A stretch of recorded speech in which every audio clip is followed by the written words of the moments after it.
The opposite of that. Yeah. Well, if that's the case, and that you're the right pick, actually.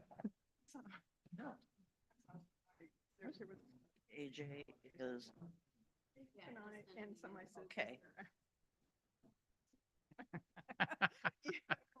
I wish. Wish, yeah. Let's go with a little Campari. Everybody. I could put a little bit of vodka in my Pellegrino. I don't know that you didn't do that. All the silly bean footage. Because I haven't had any sleep. You know. Oh, I got this. I mean, Yeah. Yeah, it's 6:45. We're good. All right, good evening, everybody, and start our meeting tonight, Thursday, February 22nd at 7:04 PM. Call the meeting to order.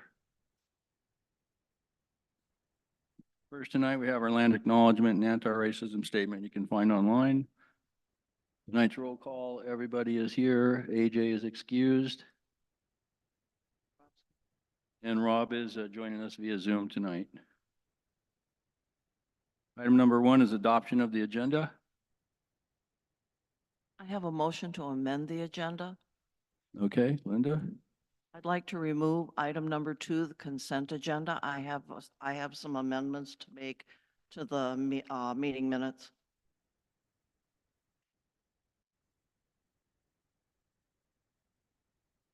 Any questions or comments on removing the consent agenda? Hearing none, can we get a vote? All in favor of removing the consent agenda? That's unanimous. Okay, on item number 3, we have announcements tonight. Rob, are you going to give announcements via Zoom?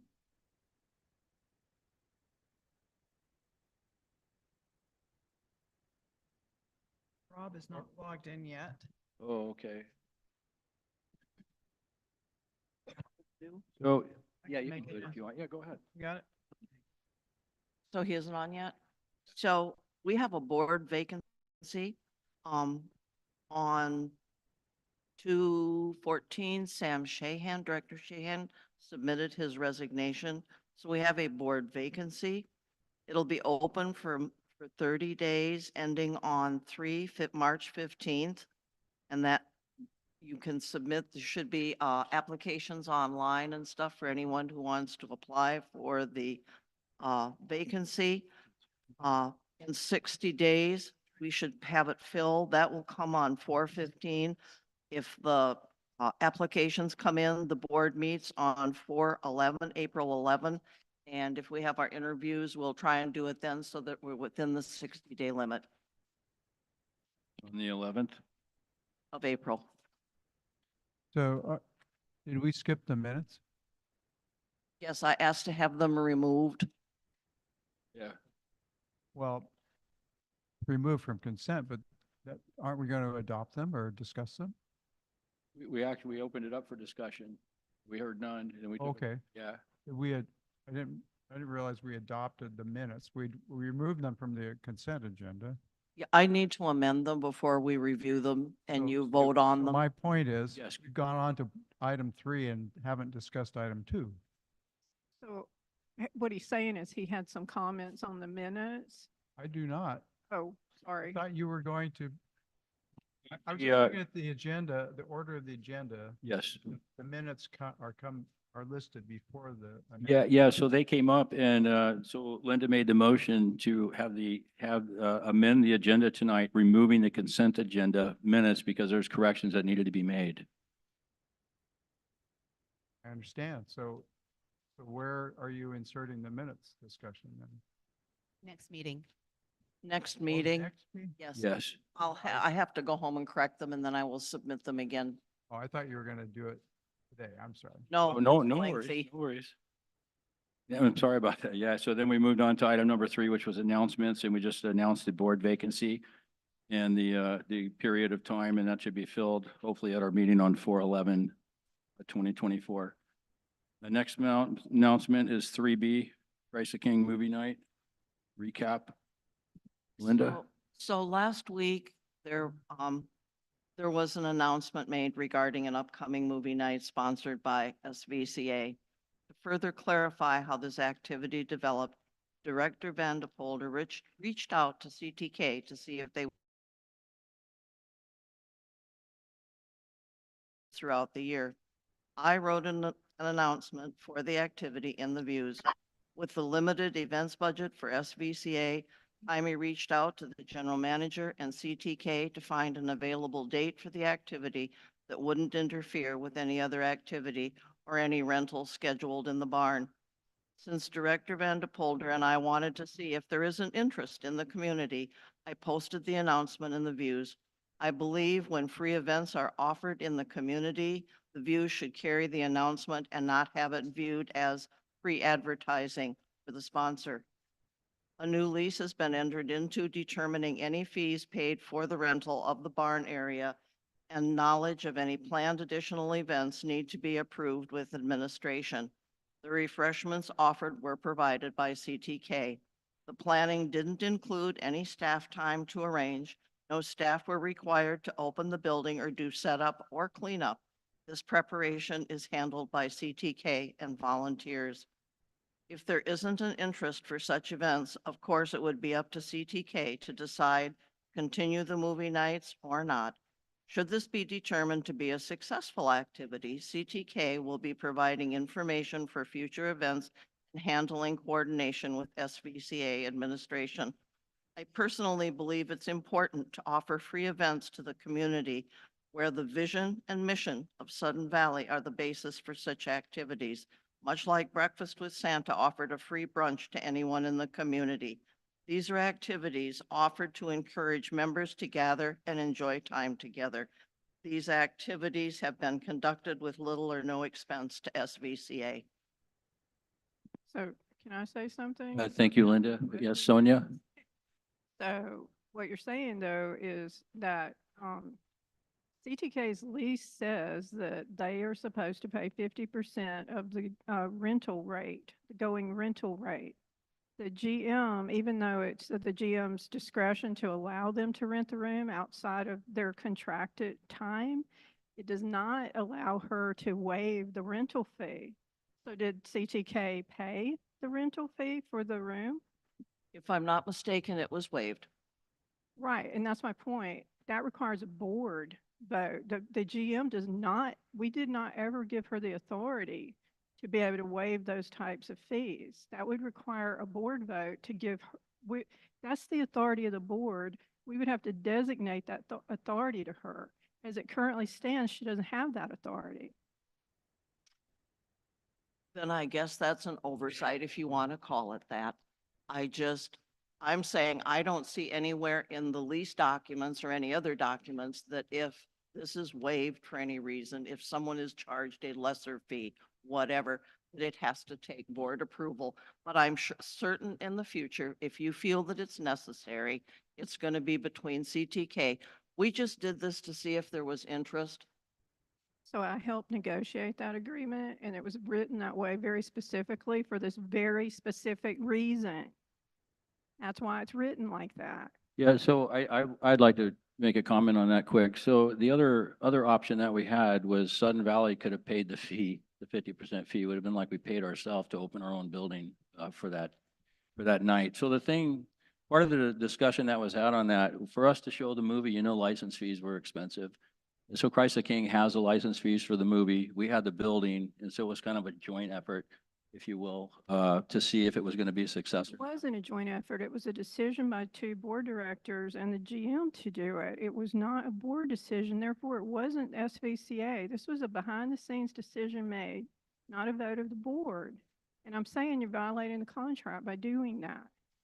So in the future, if you want to do it, the correct way to do it is to bring it back to the board and say, hey, we have this thing we want to do with CTK, and the board would need to vote and approve to waive those fees.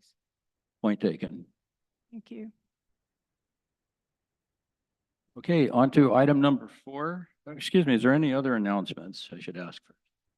Other than what's listed? None? All right, hearing none, we're going to move on to property owner comments.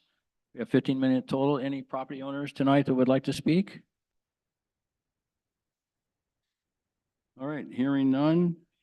Oh, I'm sorry.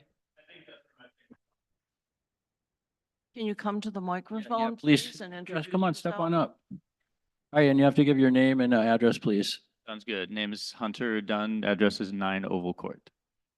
How are you? Cool. Thank you. So I'm just coming in to kind of put something on y'all's radar. Because I was advised eventually it would probably be a board involved decision, but it's not one that needs to happen tonight by any stretch. So I just wanted to introduce myself. I'm a musician and music teacher. I grew up here, went to school on the east side of the mountains, bounced around the Northwest for a few years, and I moved back 2 years ago to open my own music lessons and recording studio, which is what I've been doing for the last couple of years now. And almost all my students are Sudden Valley residents.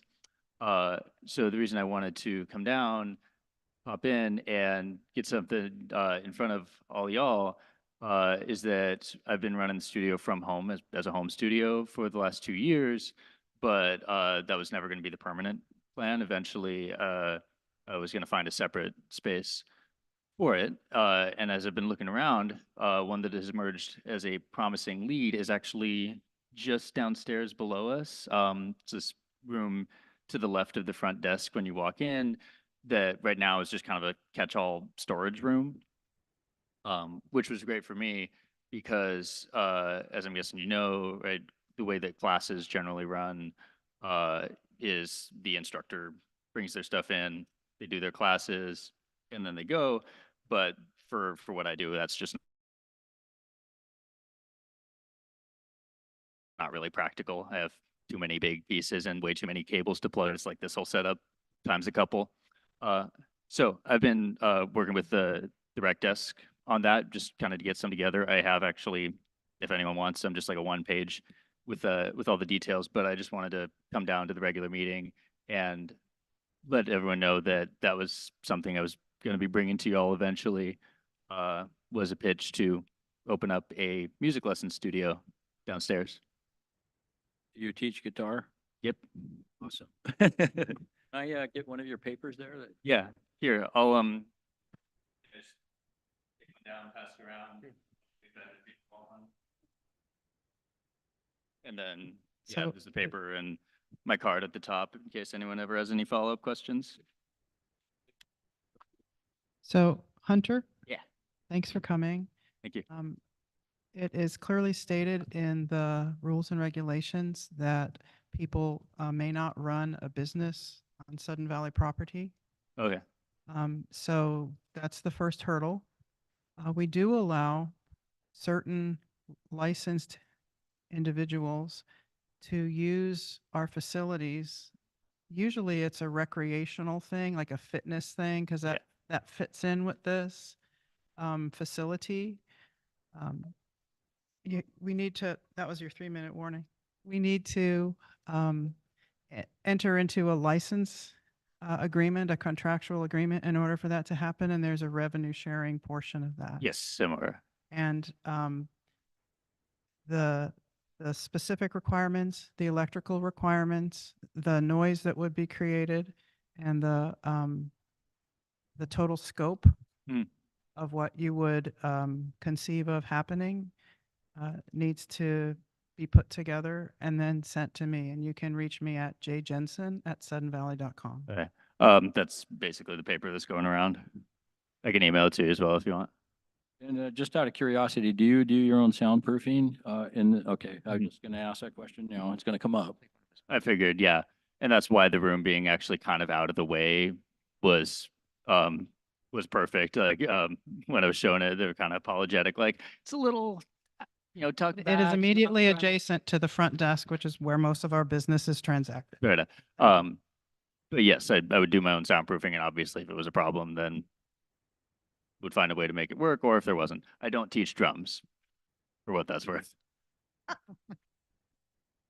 That's pretty much all I had. Like I said, I'm not looking for an answer or anything right now, but I just wanted to put it on your all's radar because, well, my current space is, like I said, my home, and the goal when I brought it back there was to have figured out another place by summer of 24. So kind of a soft soft ticking clock, but I'm on one a little bit. Thank you. Okay, we have a question from Rob. Hi, Keith. I just wanted to let you all know I've joined the meeting. I got in a little late. I apologize for being late. Just wanted, for a roll call standpoint, just let you know I'm here. Thank you. Sounds good. Thanks. Thanks Thank again. you. I appreciate it. Appreciate your time. Okay, moving on to item number 5, Are financial. there any more property owner comments? Moving on to item number 5, financial report, December 2023 year-end capital project reports from Joel. Did Joel do it?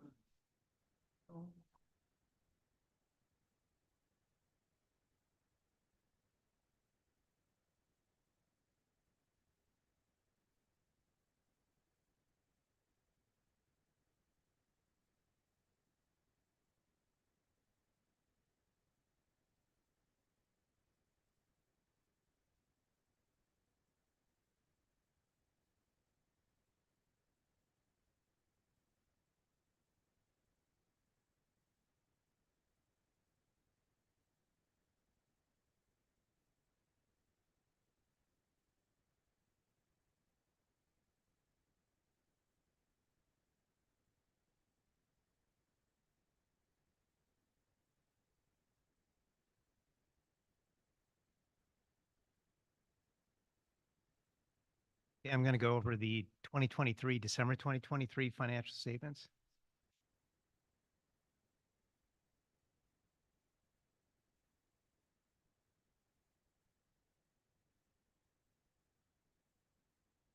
Yeah.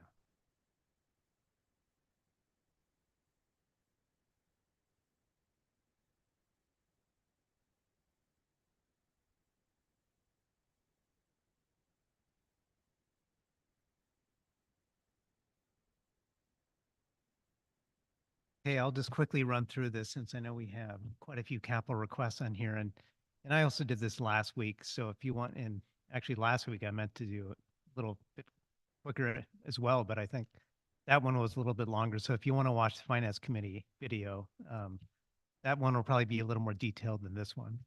So, okay, so I'm just going to get right in here into the 2023 year-end result for Sudden Valley. I always start out with the balance sheet.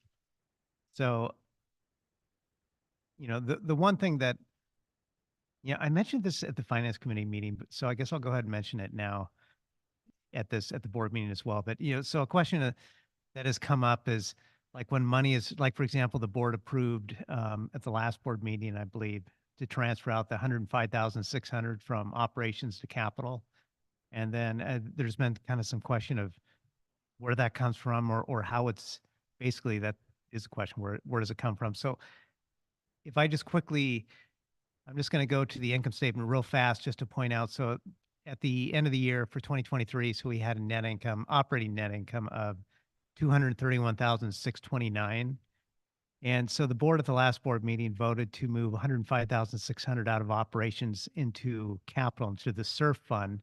So basically that's going to come out of this bucket, so to speak. So this is actually made out of quite a few different accounts. We have quite a few accounts here at Sudden Valley, but so the operating cash line item, 685,747, is actually going to come out of here. Now we don't have like specific bank accounts set aside just for surplus amounts. So the surplus basically is, and of course, and I also said this in an email to the board, basically all the surplus is just a surplus of revenues over expenditures. So if you want to think about it on a cash basis, which this is very close to cash for the most part, is it just basically means that we took in $231,629 more of cash approximately. Obviously, we have accruals and things like that, but we'll just ignore those. Those are immaterial for the most part. But so at this point, now that 105,600 will come out of the operating cash line item, and then it'll go down here into the SURF, Capital Repair and Replacement Reserve Fund. It'll it'll show up down here. And then down here in the member equity section, then I'll show a net transfer out, just like we did previous year in 2022 when we moved the amount for the Welcome Center purchase to basically to supplement the surf loan or to keep that surf loan lower, where we moved out a net transfer. It was a couple transfers, 500,000 went out, then we took some back in, but the net of that was 482,660, which came out of operations, and then it went right down here into capital.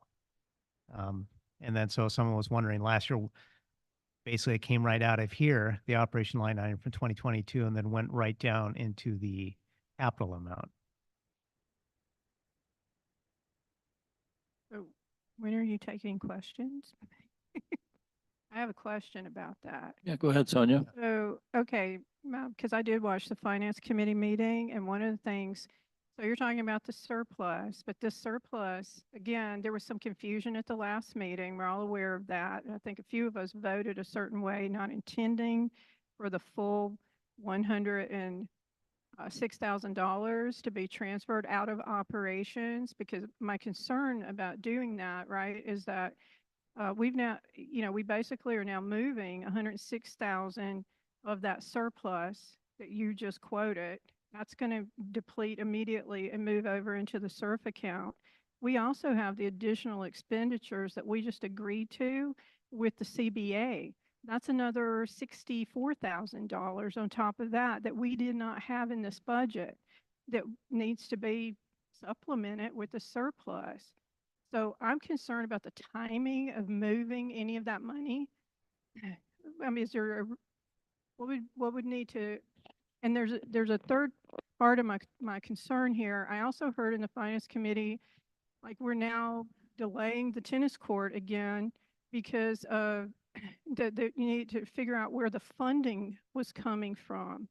Well, why would we not delay a portion? Why wouldn't we just wait? Use the surplus to help pay the additional funding for the tennis courts and these other things that we're talking about, like the additional the additional employee benefits that we've agreed to. And why wouldn't we just delay transferring until we brought in that money this year, the additional 600 per slip?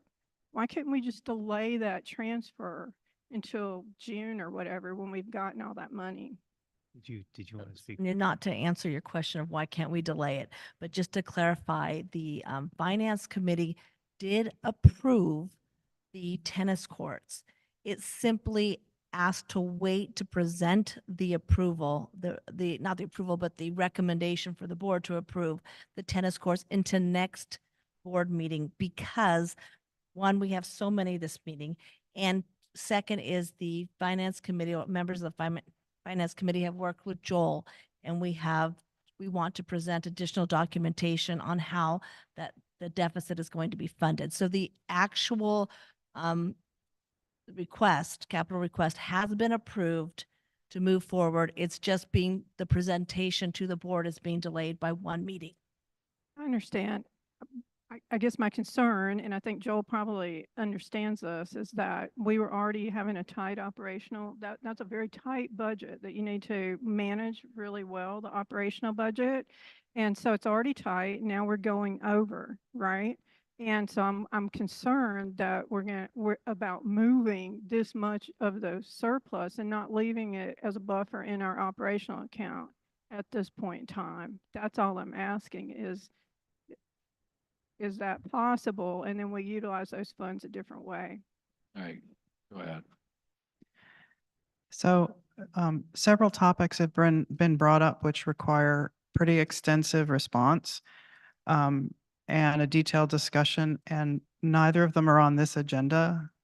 So while I do not share your concerns, and I'll briefly share a few points, but ask that since we have a full agenda, that we defer a longer discussion until it's actually an agenda item. So will the finance director be part of the discussion? So the first thing I'd like to respond to is the additional salaries and costs of benefits that the association will be obligated to pay as a result of approving the new collective bargaining agreement. The total was estimated in a conservative analysis to be about $60,000 additional, and that will be paid out over the course of the year. It's not due all at once. It's not front-loaded. It's paid out over the course of the year. Additionally, the marina fees will be paid by May. That's when they're due. It's a one-time payment. It's not programmed payments out the course of the year. So we will take in all of the additional monies well before we have to pay out the additional salaries and benefits to our employees as a result of that agreement. So when you think about cash flow, there is no difficulty with moving the funds in advance because we will be repaid. Thank you, Joanne. All right, go ahead, Joel. You can continue. Plus, we'll come back to the to the balance sheet in a second, but plus, like I said, so there's a surplus of 231,629 for 2023. Board approved 105,600 to be moved away. So that still leaves $126,000. You could think of it as surplus left over, which is double that amount. That was the concern raised for the union overage. One other line item that I'll point out is these for the balance sheet right here is, if anyone was wondering, the prepaid golf memberships. The good thing is this gives you a really good snapshot right here of what Brian has taken in. So October, November, and December, that's when he takes in prepaid annual green fees, card fees, storage fees, trail fees, so on.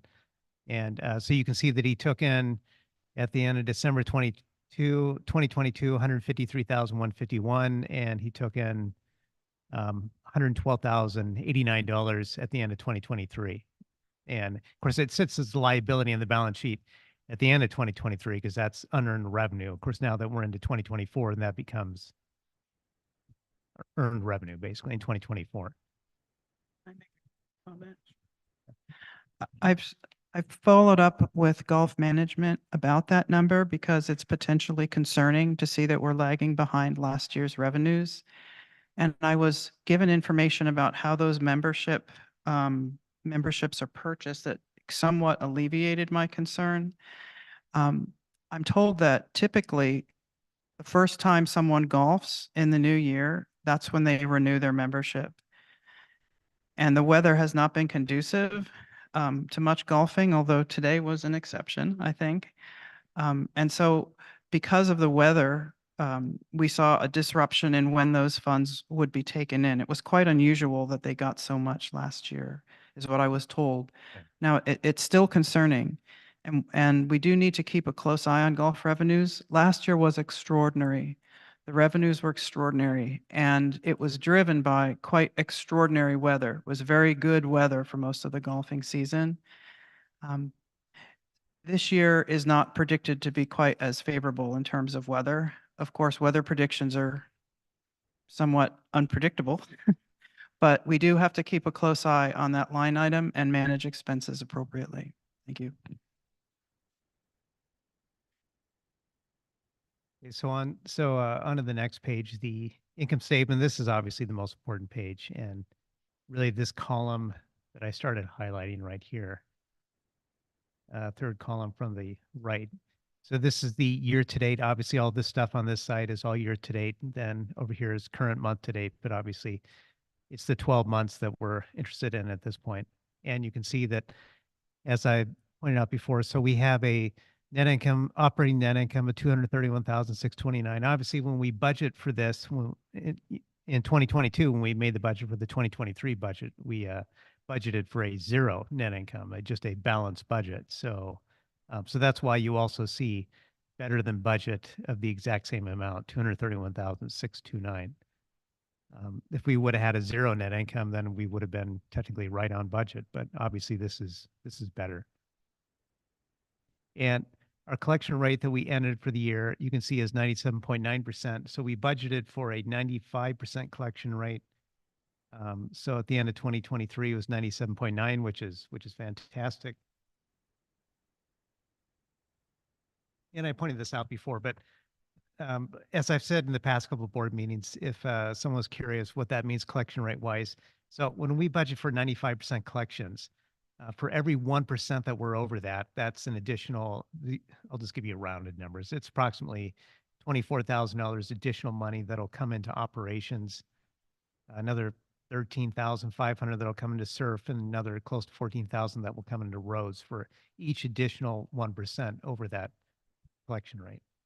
Now, in 2022, the collection rate was 97.6%. In 2021, and these are numbers as of at the end of December of 2022. 97.6%, 2021 is 96.8, and 2020 is 95.5%. Of course, 2020 was kind of a bad year for everyone in general, but we still came in over a collection rate in 2020 with 95.5. So as you can see, the trend is upward, which is great since 2020 collection rate wise.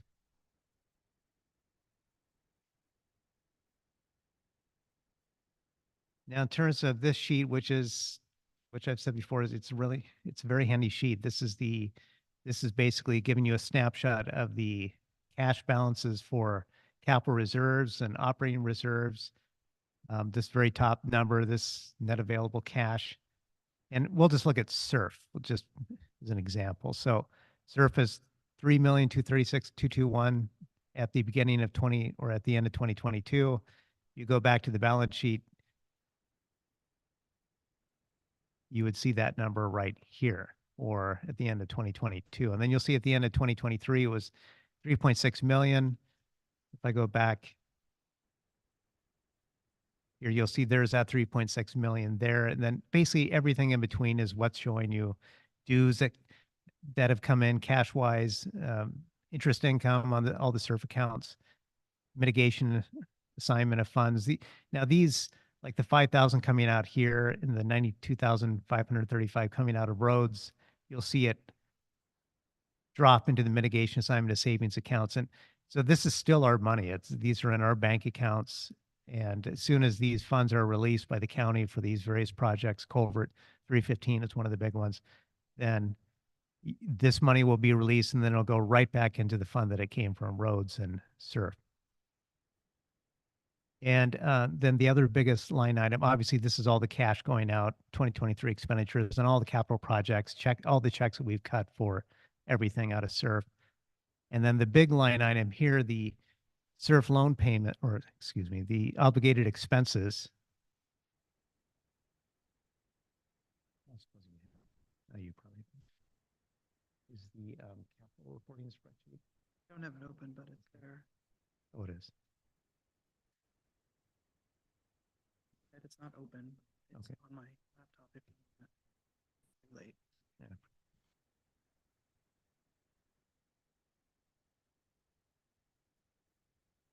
Well, I won't take time to pull up that spreadsheet, but if you went back to the Finance Committee webpage, you would see like it's a part of the addendum. I believe it's addendum number 2 or number 3, but anyways. It's part of the board director's package. You have the capital. Okay, great. Yeah. So, yeah. So Keith, so you're looking at it. So basically this 1,653,715, what that represents is everything that the board has approved. So all the open projects. Now, some of these projects that are open are, we're done with it. And that'll be the next step in year-end closing, is to close those out and just to switch that from construction in progress to into the fixed asset categories that it belongs in. Then I'll start depreciating those things as well, and I'll trip depreciation, but that's beside the point anyways. But this 1.65 million represents all the capital projects that are approved, and we have still, basically there are balances, there's budget left in those projects. You could think about it like that. So, so if we had $2 million originally budgeted for all our projects out of SURF, then you saw 1.653 million. That means we've cut checks for the amount except for 1.653 million. So we could still be spending this much if we spent everything according to budget for those projects. And these projects, unless, there are no real surprises with these things.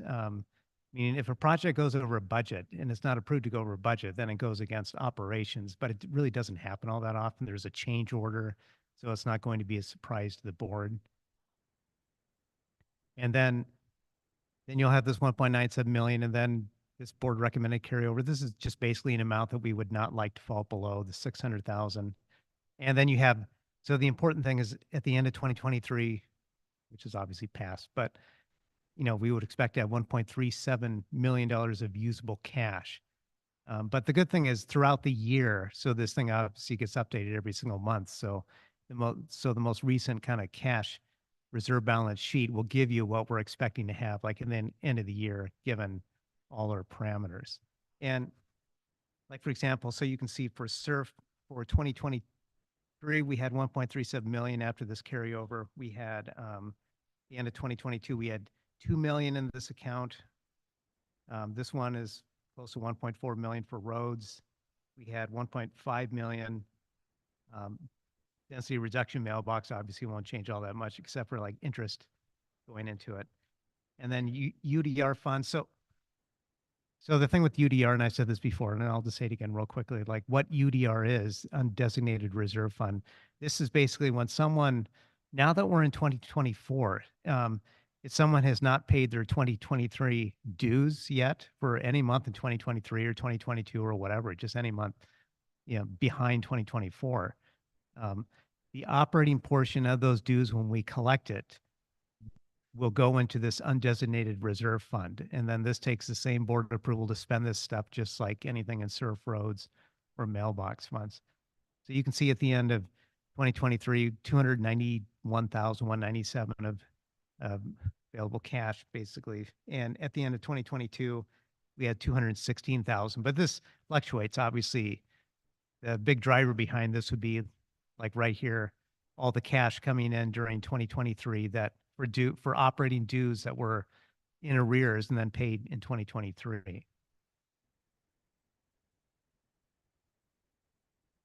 Quickly, the next couple of pages, and then we'll stop after this, but next couple of pages, and I'm going to skip over this one too, so that's a good thing. But this page is the current month, December, and this page is year to date, so that's why we're just going to look at year to date and that's it. But this is giving you the same, this is the income statement again, but now it's presented on a departmental level basis. So you've heard me say that number, 231,629 for operating income at the end of 2023 that you saw on the, you could think of it, the consolidated income statement. Here it is on this same form. And you can see here all the departments and this is how they contribute to it. Their net incomes, and they're better or worse than budget for net incomes. The one department that I always highlight, since it's our biggest revenue department, which is golf. So you can see golf did really well in 2023. They did better than they did last year and the year before that. And those 2 years that I just talked about were better than any other years before that. So golf is doing really well. And so golf, in terms of revenues, had 1,468,110 in revenues. At the end of 2022, they had 1,220,124. That means they had, real close to $248,000 more in revenues at the end of 2023 than 2022, which is great. And like I said, 2022 was their best year yet until we got to 2023, which exceeded 2022. And 2021 was better than all the years before that as well. So, and then golf's total expenses, which would be the payroll costs right here, and then all other expenses right here. Basically, those two added together is about 1.22 million. Last year it was about 1.1 rounded million. Obviously, expenses are higher with payroll and all that. So their expenses also went up by about 145,000 last year. But bottom line for golf is their net income was 246,713. Now they were budgeted to have, I won't waste time to flip to the page, but I think it's around $7,100 is what we budgeted for them to make in income in 2022 for 2023. So you can see that they far exceeded that budget by 239,162. And last year, their net income was 144,000. And for 2022, I believe in 2021 for 2022, we budgeted for them to break even. And I think that was the first time they were budgeted to actually break even. But in 2022, they still made $144,000 net income And you see in 2023, now they made $246,713 net income. But I would say those would be the big highlights for the income statement or for the financial statements, I should say. Are there any questions on these? Yeah, Linda? Linda? Okay, I have a couple of questions for you. On the balance sheet, okay, in the upper portion, there is a thing that has appeared that is called operating lease ROU assets. And I think it was about the middle of around May or April, this line item showed up. What is that? This is, just to be frank, this is one of these silly accounting standard rules that came into force for 2022, for year end 2022. And basically all this is, I believe I won't bore you with the actual statements of accounting standards number, but basically. Sorry, it's just that it popped up all Yeah. of a sudden. And I'm like, what? Basically what this is these are all the operating assets that we have, largely printers and things like that, that we pay for out of the operating fund. Gotcha. And so in the past, an asset like this, you wouldn't accrue and put it, or you wouldn't capitalize it and put it on your balance sheet. You would just pay the leasing expense. It would just show up as the leasing expense. And then the standard came around that said we have to basically book it and get it onto our balance sheet. So what you're looking at, in a sense, is the carrying amount of those printers and everything. But you'll also notice down here, the operating lease liability, there's the exact opposite corresponding number for it as well. So you'll see the 11,441 up here. Then the operating lease liability is the exact same number down there as well. So the two cancel themselves out. But it's quite frankly one of those silly things that now companies have to start reporting on their balance Just sheet. was curious about that. The Yeah. other question that I have is on the capital reserve funds. I don't know, I think it was in October or November, but I didn't notice it, but I do now. We had some of our transfer return of funds returned to us, $9,800. So how did that come back to us? Okay, so these are basically checks that people, for whatever reason, just went stale and they never cashed them. So then the funds were just returned to us. So now we'll have to reach back out to them and try to find these people and cut them more checks to pay these funds back. So that's why you see it going back into that holding account. Yeah, I didn't know if it was all at once or it's just all of a sudden it appeared there and I'm going, that's a Yeah, considerable chunk of change. it actually did happen, meaning like that chunk of money happened all at once, meaning when we got it back. Gotcha. So- Okay, thank you. Yeah. That's all the questions I have. Any additional questions? I Go have ahead, a Sonia. question. So last year, how much did dues increase? Can you say how much dues increased last year? Because there was a statement made at the last board meeting that we increased dues 10%. Can you explain how much we increased dues last year? Well, so dues went up 3% in terms of mathematically how it went up. And unless you were looking at one specific month, just because last year was an odd year in terms of how the dues changed. 5 months or in June, the dues decreased. So if you started looking at just a January to January, that's where things could look odd, But if you looked at it as an average, it was approximately 3%. Because our dues are calculated annually, but they are, we allow people to bill monthly, but that it's averaged over the entire year and calculated over the entire year. But it never at any time increased 10%, correct? No. Thank I you. can speak to that, Sonia.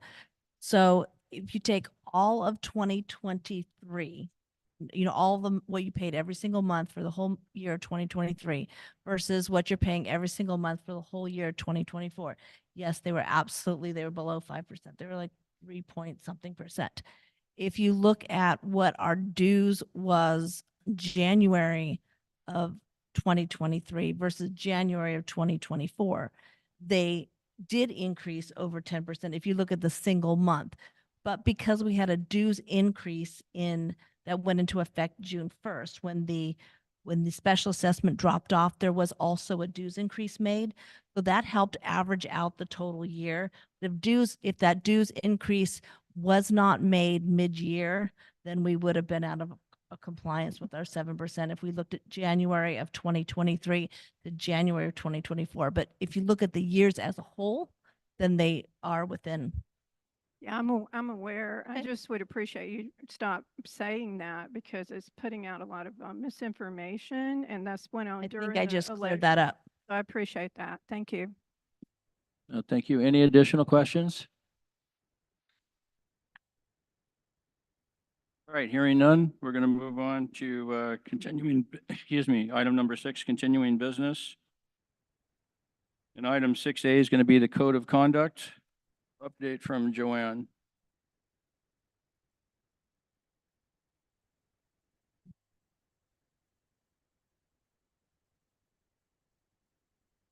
Thank you, Keith.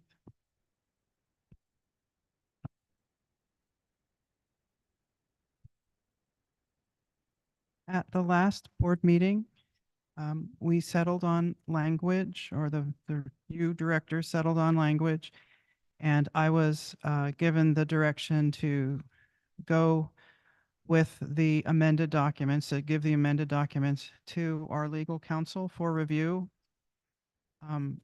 Late yesterday, we received a response from Richard Davis with some comments. So there wasn't time to include it in your packet. But I do have copies now for you. And what I'm handing you are the documents with Richard Davis's changes in them and his comments.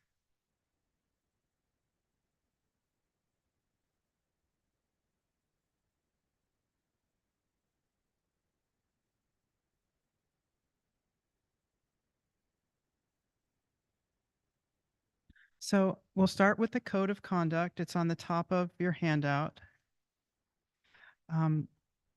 Richard responded by reminding us that the proposed code of conduct is not legally binding or enforceable.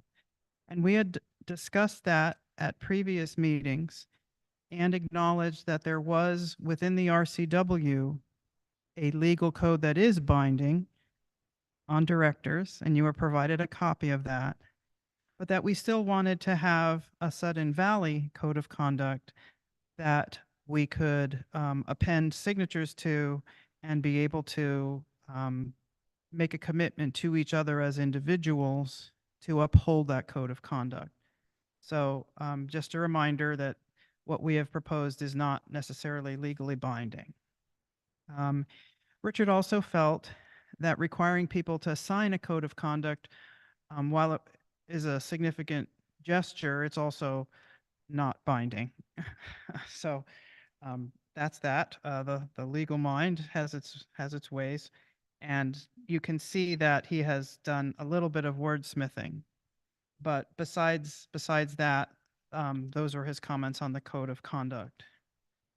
So unless anyone has an objection, I would suggest and recommend that we take his wordsmithing comments and be ready to commit to this when we have the other piece of the grievance policy.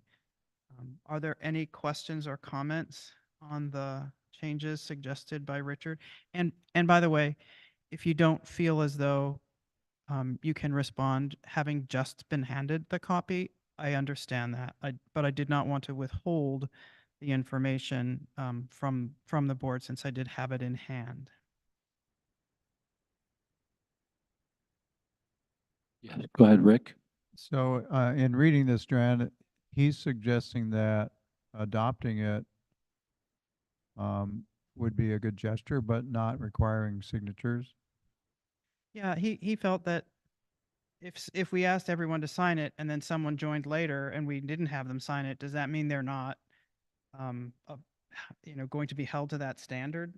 It's kind of a legally thing to me. I mean, Yeah, so let me go a little further on that. The reason why I wanted everyone to sign it was just for us to have accountability amongst one another, was basically it. So I understand it's not a legal issue. It's more just like, saw you sign it, we agreed to this, let's Mhm. stick to it, kind of thing. Any additional questions? Go ahead, Sonia. I was just going to say, I think oh, sorry, I think the language of the one that where it goes, avoid and discourage conduct which is harmful to the best interest of the association or its members could potentially be subjective and be kind of weird.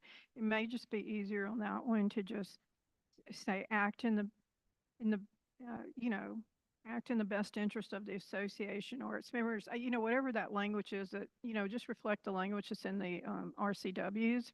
It's a pretty, you know, it's almost the same statement, but this is more a negative and could turn it into something subjective where somebody could say you harm the association as opposed, you know what I mean, as opposed to you need to always at least act in the best interest of the association. I don't know. I haven't thought it through that well, but I just, the wording of this seems like that particular one needs to be just changed slightly. I think when it was discussed before, there used to be language in there that said to avoid and discourage conduct which is divisive or harmful. And when it was approved by the prior board, they took out the word divisive, and that's why harmful just got left in there.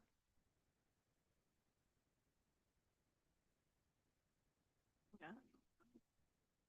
Any additional questions or comments? Okay, hearing none, let's, Sorry, I have one more question. So is he saying, sorry, go ahead, Sonia. is he saying just, like the language where we're saying disputes between, you know, board members and, committee member. blah, blah, blah. Yeah, committee members is he saying, so he's saying it's aspirational. The interesting thing about that is that comes from RCW 6490. I took that language straight from the RCW, so it's actually kind of funny to me that he's saying that. We aren't technically governed under that RCW, but we likely will be in a couple of years. And so I felt like it was safe to do that. That being said, are you saying he's saying we need to reword that one section? Asked a follow-up question on that because I was confused as well, and this is what Richard responded. As to your specific question, there is no way to compel anyone to mediate. Mediation is, by definition, a voluntary process, and there is no way to legally compel someone to mediate. Yeah, I understand that. I'm saying though, this language though does say must, you know, it's saying things like that. Are we sticking with this language that this was highlighted red is approved language by him, or we're He's saying that it's not legally binding, No, I basically. understand that. Yeah. I just didn't know if we needed to alter. No. He's just noting that it's, like he said, aspirational. I have a comment. Go ahead, Stu. It's kind of to Sonia's statement here where this one says avoid and discourage contact. Why can't we not just say encourage conduct that is to the best interest of the association instead of having the negative connotation to it?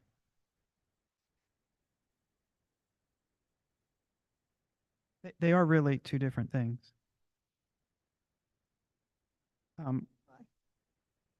So if that's what the board would like to include, but I could give examples to show that they are pretty different.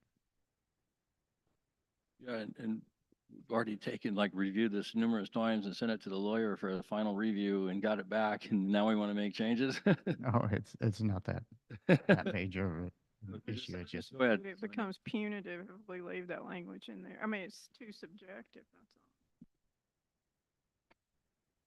Only thing I can say is that most of it is very positive. That one line is, I mean, you can say it's negative, but on the other hand, we want to do all these things that are positive, and we only have one line saying, and also let's try to avoid the negative. So I think that it's not so bad to leave it in there. And plus, like he said, we've been going over this for a long time, and we've looked at lots of revisions. So I'm not sure that I personally want to revise it again.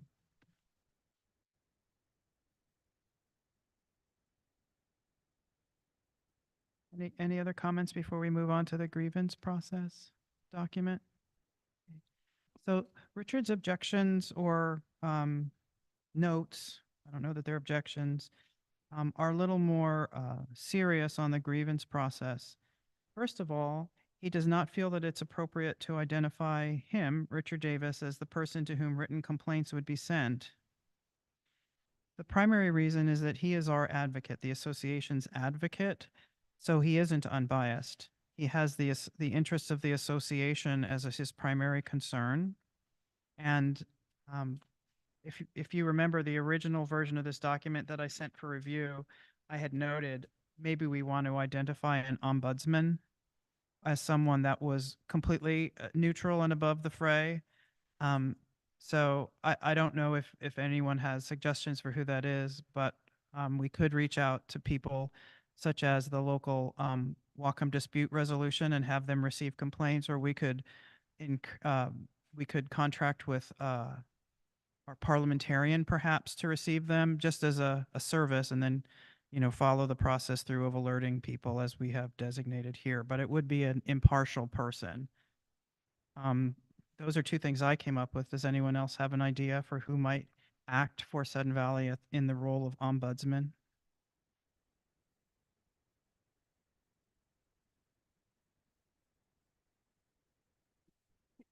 Can we just not put, can we not put the arbitration, like non-binding arbitration or whatever that language was before, and leave it to, because it may. Well, may there still needs change. to be a mechanism for notification. Um, Well, we'll get to the second thing, which is in fact what he said before. You can't compel people to participate in mediation. So he's suggesting we incentivize people by saying for the mediation part of this, that Sudden Valley will facilitate by engaging a third-party mediator and covering some portion of the costs. But before we get there, we still need to have an identified person that is. Here's the thing. I'm the GM, right?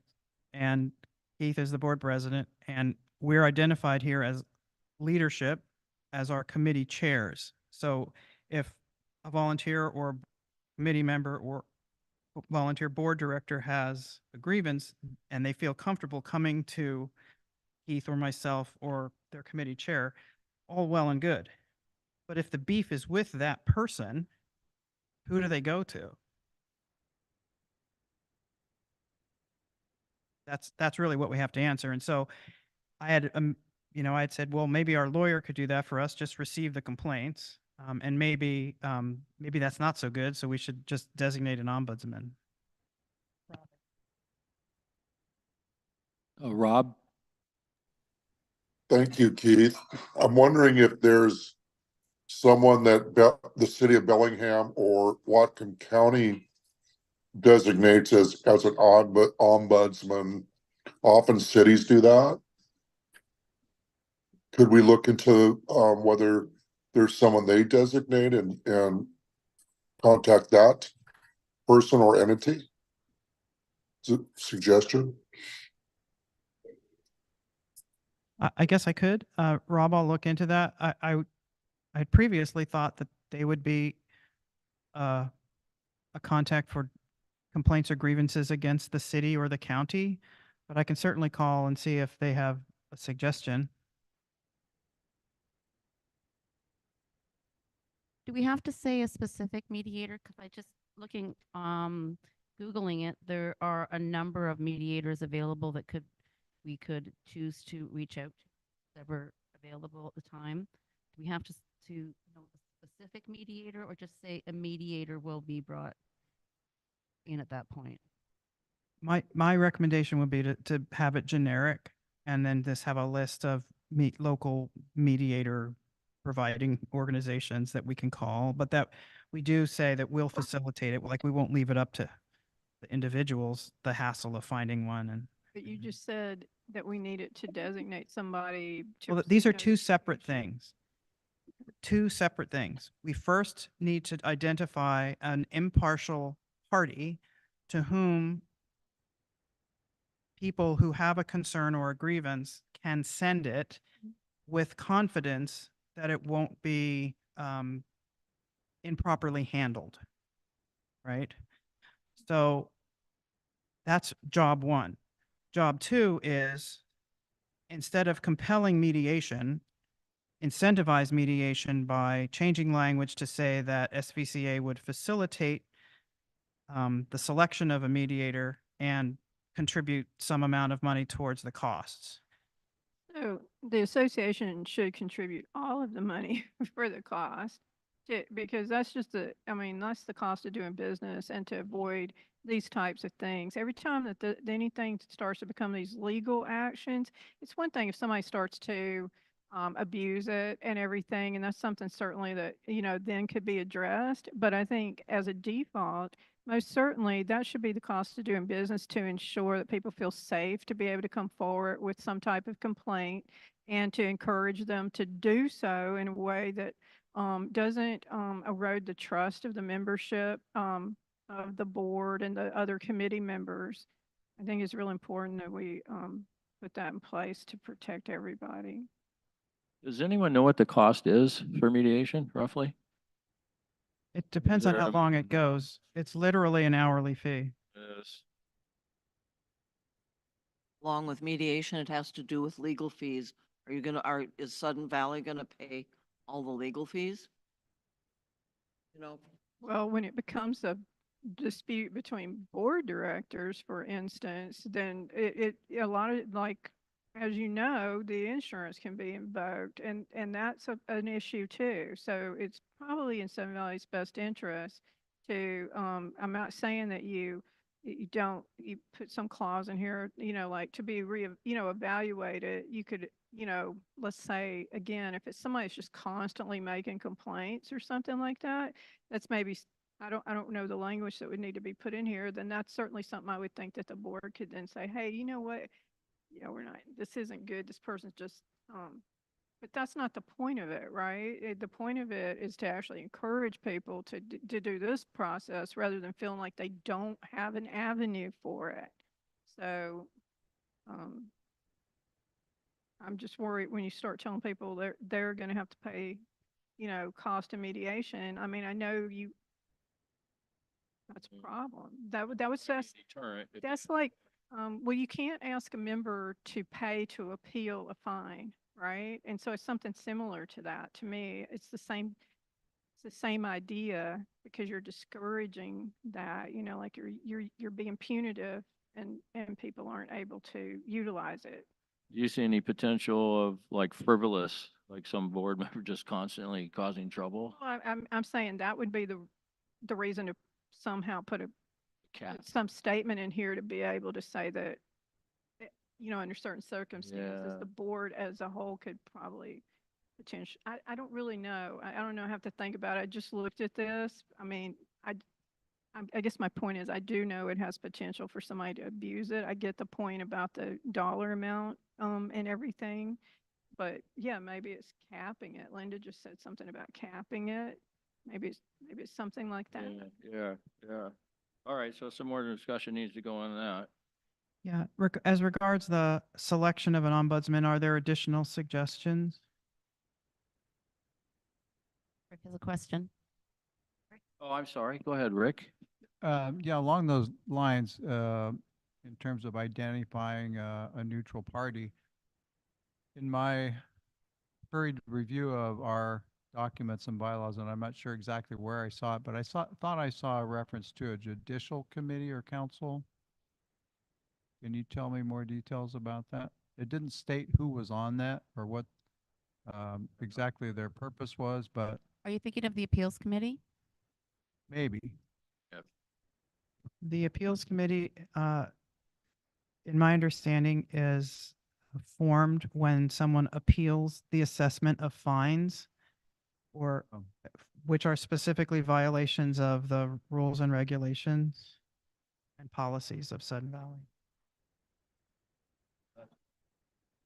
That's the only one that I know of would be the appeals committee. Any additional on this? grievance policy? So as an action item, I will identify mediators. I will contact them and ask what the cost of mediation is so that we understand what that might be. I'll bring forward language to change that section to make it, instead of requiring that they do mediation, say that in this instance, Sun Valley will facilitate the use of a mediator to resolve it and bear the cost or whatever based on what we see. As regards the ombudsman, I will reach out to the parliamentarian and ask if that individual, ask him if he would be interested or if he is aware of other individuals who might act in this capacity for us, because it's certainly not a unique need for Sudden Valley. If we need it, means someone else needs it too. So there must be something out there, and I'll bring that back next time. In the meantime, I really appreciate your input. I have felt strongly that this needs to be a collaborative process, which is not particularly facilitated by Robert's Rules of Order, and this very formal meeting process. But I appreciate your hanging in there. So I have a question then on our code of conduct for 6A. So we're going to continue on with 6B, our grievance, right? Will be continuing business for our next meeting. Do we want to do the same with 6A, our code of conduct? Because there was a couple questions on possible. No? Do we want to? Doesn't matter to me. What did you say?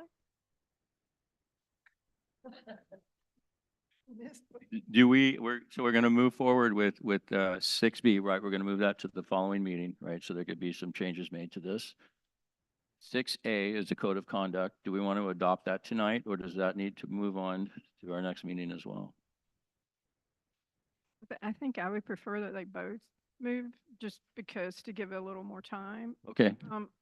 Did want to say, I see what Linda was talking about. By the way, I obviously we just got these, but this language here goes, the parties involved in the mediation process shall negotiate and agree upon how legal fees will be allocated, which is, I think, why Linda was talking about legal fees. So when I was saying Sun Valley should bear the cost, I was talking about the mediation process. I think if somebody invokes an attorney or you feel the need to get an attorney, I think in this situation, generally everybody covers their own legal fees.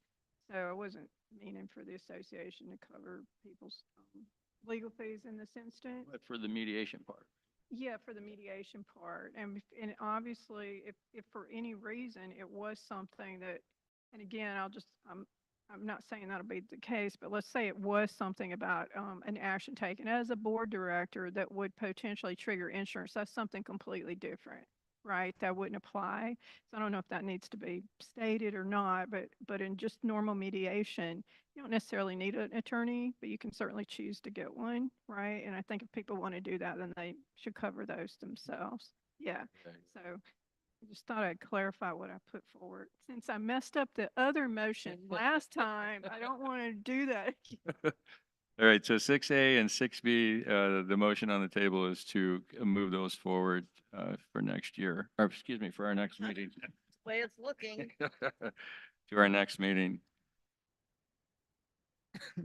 I get a second on that? You need a second? You don't need to. All right, then that's what we're doing.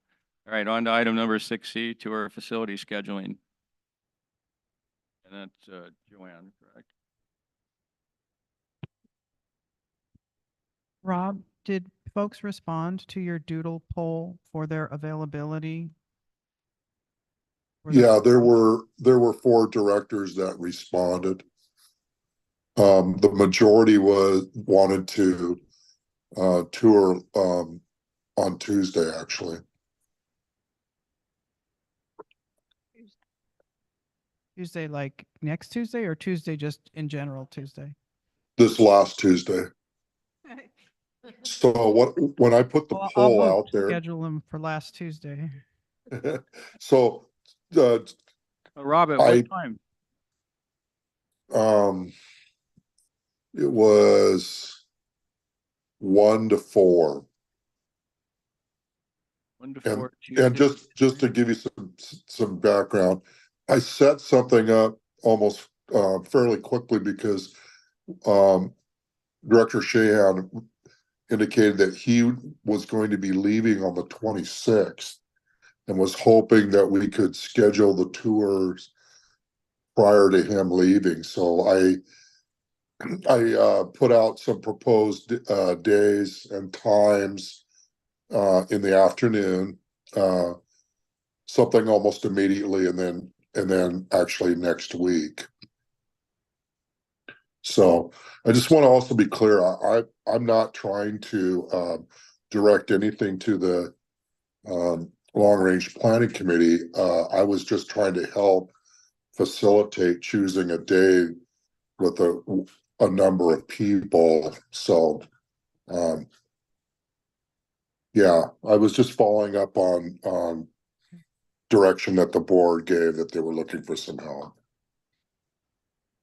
Okay, thank you, Rob. I really appreciate your help with that. It seems though that we didn't have enough participation to finalize a date. So I'll repeat what we said last time.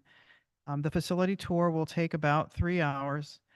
We need to complete it in advance of having a strategic planning meeting, which will be led by the Long Range Planning Committee, right? Am I getting this right? Okay. Yes. And although it's most convenient to hold the tours on a weekend, to do so is somewhat disruptive to the course of business for the association because it requires staff members to work an extra day. So I would ask that if we can schedule it during the week, we do that, but I also understand that it might not be possible. However, if we do need to do a weekend, I need to give advance notice and make sure that Mike Brock, our maintenance and facilities manager, is available the day that we suggest, because obviously people have plans on the weekend. So my first question is, can I have a show of hands to say who is available to do a tour during the week? Okay, so, but not Stu. Depends on the day. If there's golfing involved, he'll be there. Oh, are we going to tour the golf course? Only if we And, get and Joanne, my hand's up, but just, your hands, you could do during the day as well? yes. So, Okay, Typically, I'm down at my business in Bothell on Tuesday through Thursdays, so, but Monday might be possible for you. Sunday or Friday. Okay, Monday or Friday? okay. So may I propose Friday, a week from tomorrow, which is not February 30th, but it instead is March 1st, I believe. I'll be in Hawaii. You'll be in Hawaii. Well, that's Or he's I'll gonna be in the go to- Caribbean. Or he's gone. so come back. If you have the majority, you should go ahead and do it. would that work? I won't be around either. Okay, would that work, Sonia, or no? Oh, I was just going to say the other issue, because we were trying to schedule it on a Saturday because it'd be a little, it'd be more like a retreat, right? We'll have lunch. It gives everybody time. We can break off in groups. And we have long range, the long range planning committee is also going to be here, and our key managers, right? And so, so we need to figure out a time that everybody can get together, and that hopefully that, we can spend some time, because this is a real important year, like we were talking about. But Lori made a comment that she's not going to be in town until 12:30 on March the 9th. And then I believe Rick said he wasn't available on March the 9th. And so I think we need to probably set the date for the strategic planning meeting, and then maybe we can, because you're going to have to probably do at least 2 tours, right? If long range planning tours, and then also the board. So we'll need to schedule 2 days to tour at least. Yeah, we don't have any of the, availability for any of your committee, Yeah. other than you. Well, there you go. That's all you need. There you go. On the counts. Yeah, well, I don't know either, because I just need it, we'll solidify these days, and then we'll make them, what we can do is pick the dates with Joanne what works, and then we can get everybody to sign up is what I think will be the best thing. If that works for you, it sounds like that might be the better way to go with the tour aspect of it. So it's now a 3-day event, is what you're saying. Well, Two different excursions of tours, which are up to 3 hours. So that's 6 hours.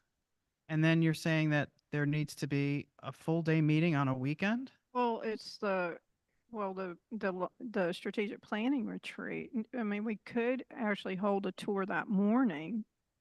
Whoever couldn't make it during the week.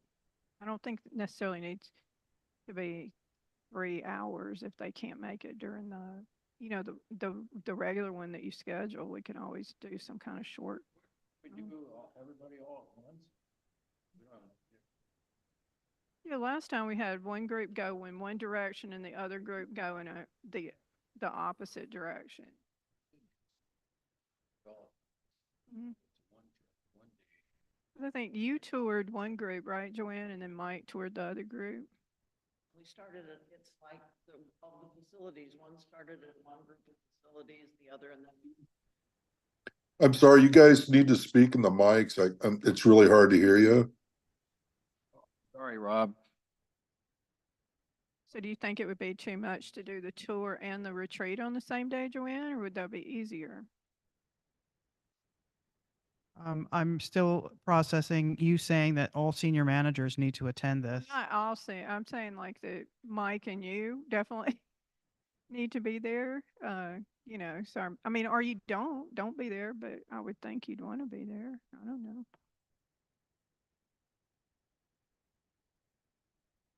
Can I ask a question? Go ahead, Rob. Joanne, if there were managers, or needed employees there on a Saturday, is there any overtime costs associated with that? All managers are exempt employees. Okay, but I didn't know whether you needed any other key employees that were part of yours. I don't know. Yeah, And no, then the so other, basically the short answer, Rob, is no. Good question, though. okay.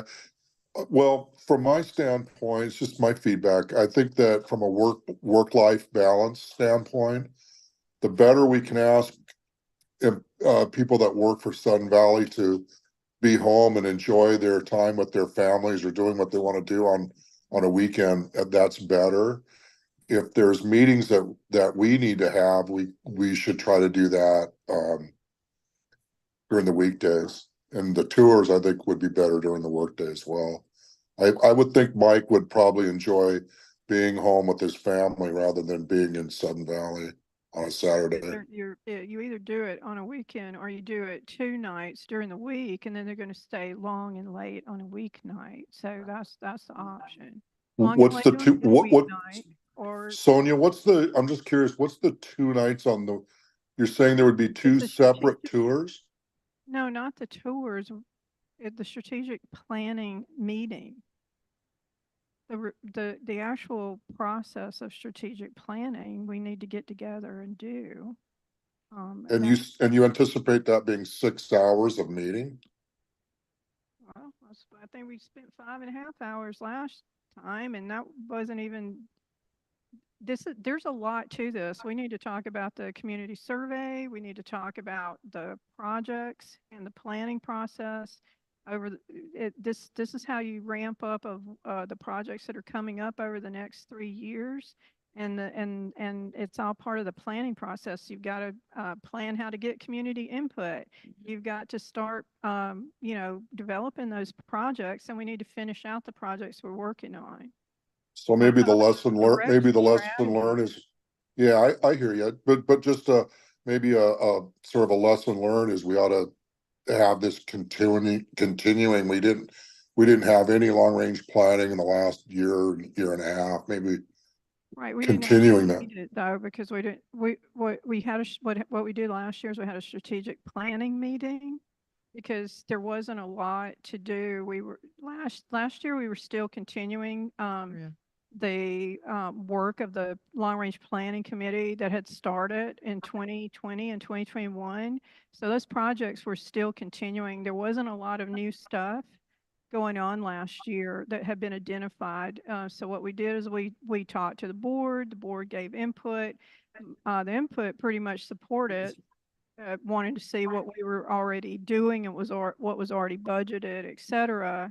And then that's what we did last year. There wasn't a lot of actual work to do to make determinations about the planning for the future of the association. Okay, well, anyway, maybe it's, too difficult, but I know when I was working, I sure liked being home on the weekends as much as I could. Okay, so, I need to check with my managers before I can commit to timing. If you want to plan it for a Saturday, I suggest you pick one where the majority of the board will be available to participate. And yeah, we can knock it out in a Saturday, but that means we're looking at the end of March. Also, I would point out that sitting people down and talking to them solidly for 5 or 6 hours is not necessarily the best plan. Breaking the content up into manageable chunks so that you can get real engagement with everybody and participation is a recommended practice. So it is a little harder to schedule, I guess, but people are going to have a lot more bandwidth to participate as opposed to spending an entire day talking about that topic. So perhaps you should propose a Saturday and I will get in touch with my managers. Yeah, that's what I'm thinking. You guys come up with is it, you got 11 on your committee? Or I think there's like 9 or something. 9, and then because then there's 11 of us, so it's like 20 people. Right, that's why I said it's We'll gonna need to take at tour. least 2 to 3 tours. We could do them all, we could potentially do the tours and the meeting on the same day. You're not speaking into the microphone? Oh, yeah, get close to that mic. Sorry. We could potentially do the tours and the meeting on the same day. I don't know if everybody wants to do that or not. I don't recall them being 3 hours last time. Yeah, I don't think they were. They went a little quicker. Yeah, I thought so too. It was like a couple of hours. Yeah. maybe. Yeah. So we could do 2, prior to it and do them like we did the last time and just reverse them. Right? Yeah. We and could then do it all in one day. come back here, have pizza or whatever, discuss. Yeah, that's the goal, right? It's a more relaxed, Yeah. and plus it allows everybody to break off in groups and talk about different topics and bring them back. Yeah. It actually has a structure to it, that, with agenda items and everything that you'd follow as far as the planning process. So you guys long range planning has an agenda and a facilitator lined up to facilitate it? Rob, your sound is really, really low. Sorry, I'm like right into my, can you hear me better, Joanne? Much better. Okay, thank you. So I guess my question, you have an agenda prepared at this point and a facilitator lined up to, because when you're saying breakout meetings and coming back and reporting out, do you have a facilitator that's going to help with that process? Well, I'm going to work with Joanne. We're scheduled to meet tomorrow. And, but the thing is, what we've done before is then we'll designate like kind of an individual, like a board director, one of the long range planning committee members, to oversee each. Let's say we broke it out into 4 groups. You're going to pick 4 people to actually report back. Here's what our results were. We compile them, we share them with people. You keep building on that, right? I'm sure you've been in these types of planning sessions before. Oh, yeah, we always had, anyway, we had a facilitator that would facilitate the team efforts, and then we always had table breakouts. There was somebody volunteered to come back and report. So it sounds like you guys have got this planned. I was just curious. I'm trying to figure out how we could possibly condense it a little bit. 6 hours is a bit of a commitment. But we've had 6-hour board meetings though too. Well, So there's lunch involved in there too. yeah, lunch, I'm there. Tour and a lunch. How about Okay, I would appreciate it if individual directors could email me their availability for weekends in March. That would be helpful for Saturdays specifically.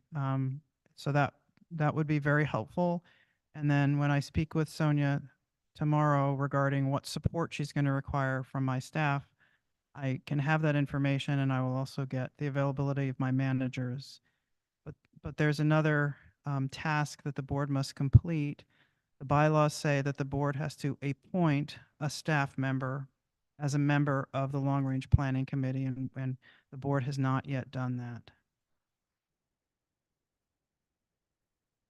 Okay, so Keith has asked if we defer that to the next meeting, which will happen in advance of this, since we can't meet until either the third or the fourth weekend of March. Can we, is there a reason we're deferring that piece of it? Can we just go ahead and not Yeah. paint this? The reason why I want to defer it is because, as you're, very well aware, we're extremely short-staffed. And I want to get with Joanne to see who the best person's going to be that she can relinquish for your needs. We're short-staffed.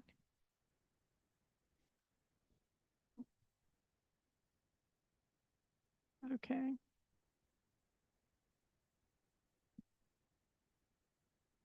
Okay, so we have a What do you plan. do with tours? You're gonna email your date. Email your availability in March to Joanne. For tours as well as the late Saturday for the retreat. Yes, Okay. thank you. And Joanne, would you like that by Monday or sooner than Monday? If you guys could do it tomorrow morning, that would be awesome. And I will be just meeting with Sonia at 1 tomorrow, so if you can get it to me before 1, that would be most helpful. Great. Thank you. Sonia, can you get your committee members to give you a time too, so that, Like, 'cause we can narrow it down to 2 dates, let's say, and then we can get their input at that point. The priority is making sure the majority of the board is there, obviously, and then we can put it to the committee. And here's the dates. Here's the 2 dates. There are only 2 Saturdays in the second half of March, so it'll be either of those Saturdays. Okay, well then I can do that too. Make it Narrows it down. Yes, very, very few people are quantitative. Okay. All right, we all clear on everything there? What we're doing? All right, good. All right, moving on to item number 7, new business. We need to form the appeals committee. We have received an appeal of fines, and we need to staff the appeals committee as per our bylaws. The vice president of the board of directors chairs the appeals committee, and the committee is formed at need. We have scheduled the appeal to be heard on Thursday, March the 21st at 6:30 p.m. So we need volunteers, 2 volunteers from amongst the board of directors, voting members of the board of directors, to serve on the appeals committee for that hearing. What date and time is that? Thursday, March 21st at 6:30 p.m. We don't have a board meeting that night. It's supposed to be the off week.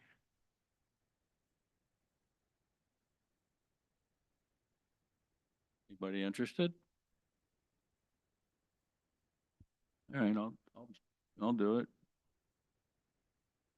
Thank you. I'll volunteer, Keith. Lori? Lori? Thanks, Lori. Because it changes each one, right? We're not on this long term, but just for this one. Right. Okay, yeah. It's the committee is formed at need. Yeah, exactly. That's what I thought I heard. The time is the chair, it'd be Lori, Keith, and we need one additional. No, that's it. No, Oh, it that's is it. 3 total. Does anyone else want to do it? I don't have to do it if someone else would like to do it. Oh, great. All right, next time, one of you guys are up. All right, that's done. Thank you very much. I appreciate the. Okay, on to item number 7B. This will be a quick one. Capital's request. There's several of them. So I have a Deer holsters. Go ahead, Rick. question. In the interest of time, I would propose creating a consent agenda for 8 out of 10 of these. I would pull off um, 5 and 7, but put the other 8 on the consent agenda. Going off 5 and 7. Mhm. So what that means to me is that if anybody else wants to pull something, any of those other 8 items off after we adopt it, or after, as we're discussing this, they could. But I think in the interest of time, some of these are Mhm. pretty rote and routine, and we don't need to spend a ton of time discussing them. Maybe I'm missing something, and that's why there's the opportunity to pull other things off. No, I appreciate that. That's excellent. And then I would also like to hear Finance Committee's, The Finance Committee heard all of the capital requests. We reviewed them, discussed them, and it was a unanimous vote by every member in attendance of the Finance Committee that the capital request be moved to the board for approval. thank you, Lori. Any additional comments on Rick's request? I do have one request. Go ahead. When you, if we're going to look at anything, if we do get to that, could you screen share it? Because for some reason I can't get my agenda to open on my computer. That's if we need to. Sure. All right, so the motion on the table right now is to take item 7B, 1, 2, 3, 4, 6, 8, 9, and 10, and move them to consent agenda for approval.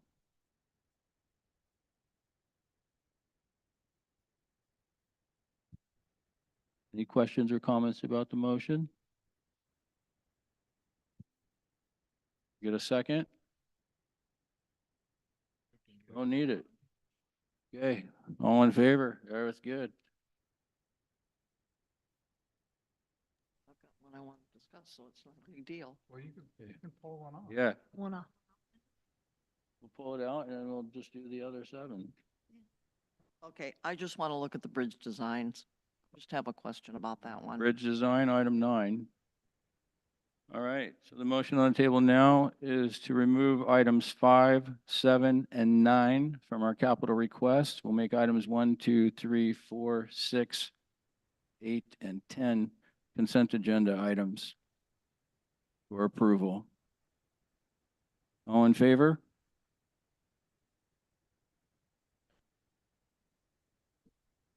Rob doesn't vote. Oh, that's unanimous. Okay, we'll move on to discuss items number 5 first, and that is the 2024 CVC funds. So you voted to put them on a consent agenda, but you didn't vote to approve the consent agenda. I thought we did. Thought we did. I thought he did. Did you? said- Okay. He listed the 7 that weren't, I'm totally down with that. Thank you very much. Said to put on the good- But did you say to approve them? I did. All right. Yeah. I'll get a transcript from. I didn't catch. so what I can day- say it again. we do it again just in case? Yeah, let's do it one more time. Okay, so item number, I can say it again if we want to double check.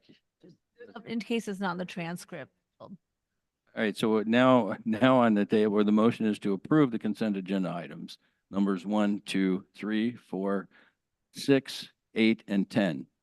All in favor of approval? And I'll go ahead and ask Rob again. All right, it's unanimous. I'm just- Yeah, I know.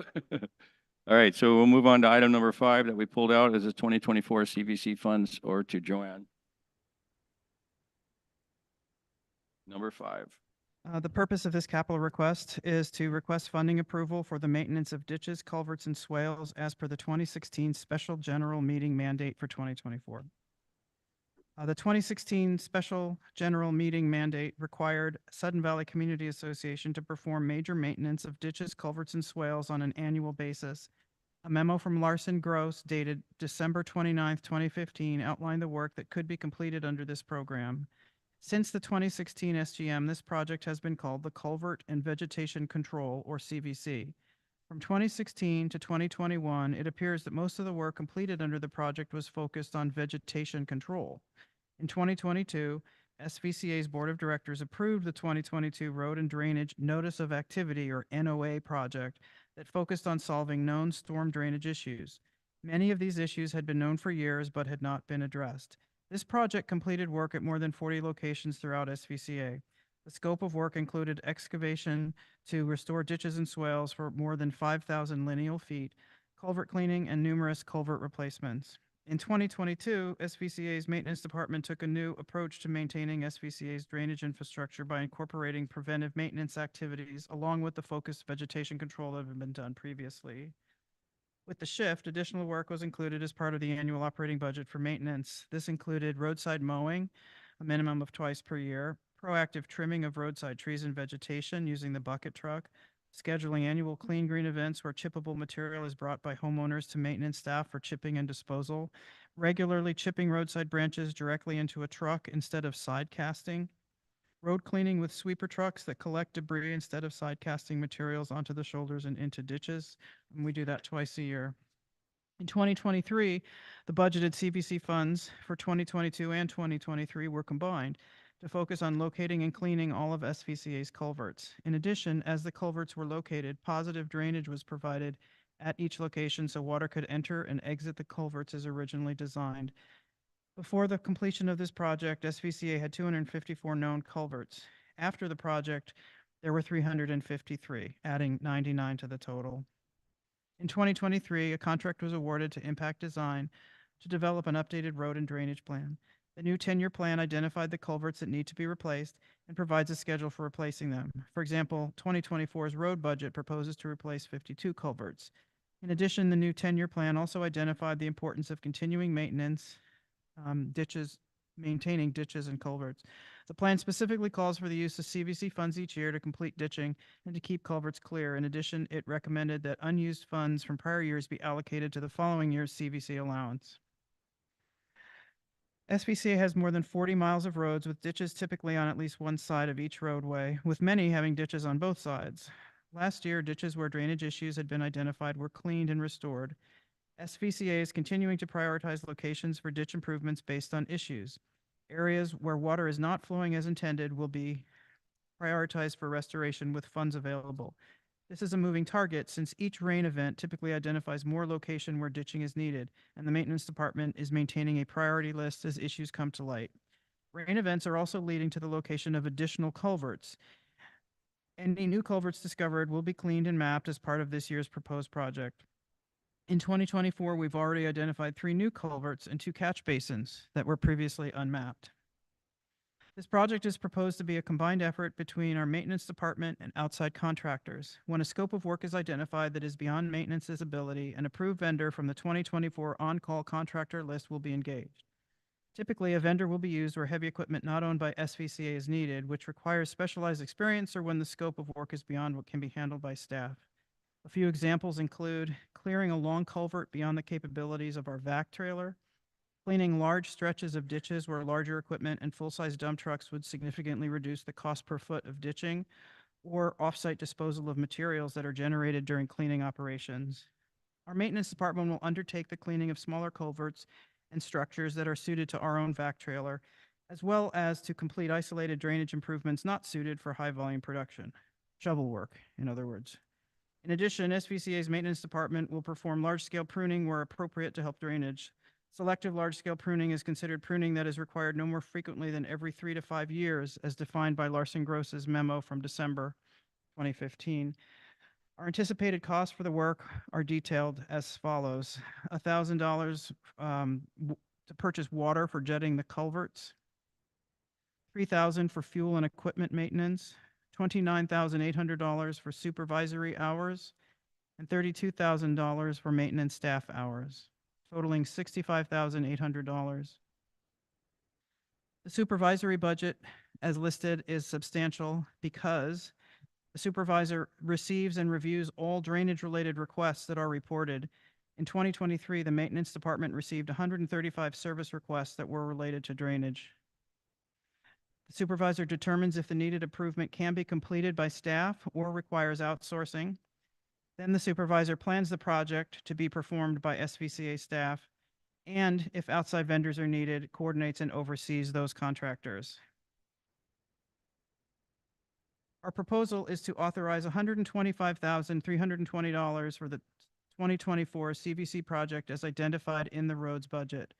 The maintenance and facility manager will be responsible for project oversight and management of the funds. The funding breakdown is proposed to be $65,800 as previously detailed going through the maintenance department, $59,520 for outside contractors using the 2024 on-call contractor list for a total of $125,320 in total project funds.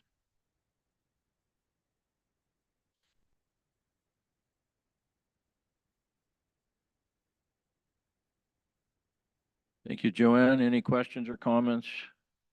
And Linda? I just have one.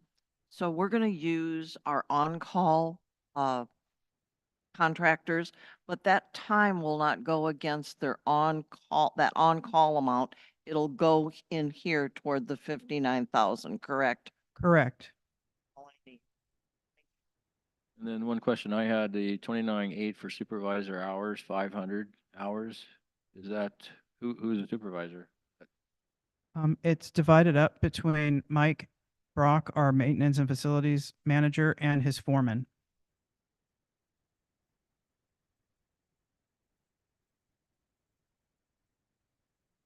Oh, thank you, Rick. We have to sit in a different spot. Yeah, I know, I gotta learn to lick this. So, so we have staff that are on payroll. Yes. Does that include the supervisor and the maintenance staff in the third and fourth lines? Yes. So if we're paying them, are we paying them more to do this work? I'm unclear why we're. That's really a very good Parsing that. question. So in order, we need to complete this work to improve our capital asset. I'm all for that. I'm just. trying to And figure out how- it's very cost effective and sensible to use our internal resources to perform work on our capital assets to keep them in good condition. In order to access the capital budget to offset the cost of their time, we need this approval. So when we do work on the CVC project, the maintenance manager and his foreman keep track of the hours spent on this particular project, and it's paid for out of a different set of funds. So we're paying their salaries out of this fund? When they're doing this type of work. Joel, do you want to explain the Larson Gross letter about that? I mean, there are employees to start with. I don't understand. Yeah, so if we're charging, yeah, I see you. Go ahead. I think, Rick, to explain, if a maintenance guy goes and empties trash barrels, that's an operational activity, and that's paid out of operations. CVC, because we fail to do certain activities where we really focus on the sides of our roads and stuff, they decided to do this CVC in a vote that was taken by the membership to set aside so much money to make sure that every year, regardless of if so much work was done, that this kind of work would be done. Is it even adequate? Not really. But then that work, because it's only done every so many years, when you go through different sections of road, it's allowed to be taken from capital. So then their money that's spent, of the hours that they work, can go against that rather than operational funds for their work that they do. Yeah, so I think what we're trying to say is that there's not gonna be any additional money that we're gonna have to pay a supervisor. He's still on salary now. It's just coming out of his existing salary. It's not an additional 28,800 we're adding to his salary. Does that make sense?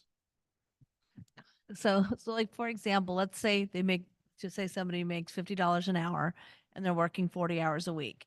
If they only work one day, so 8 hours at the regular job of emptying trash cans, then that $50 for a day, so $400 comes out of the regular operating budget.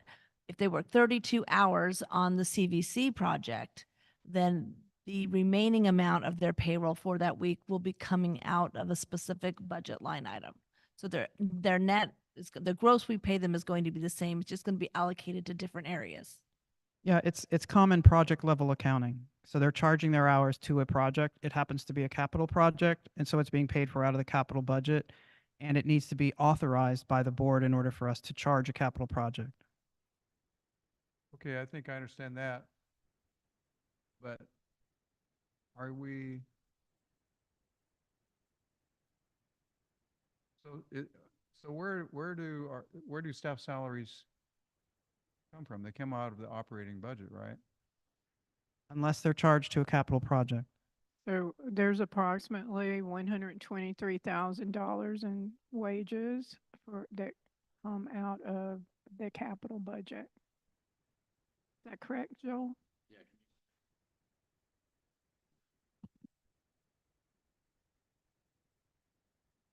Actually, remember when I was showing everyone the balance sheet?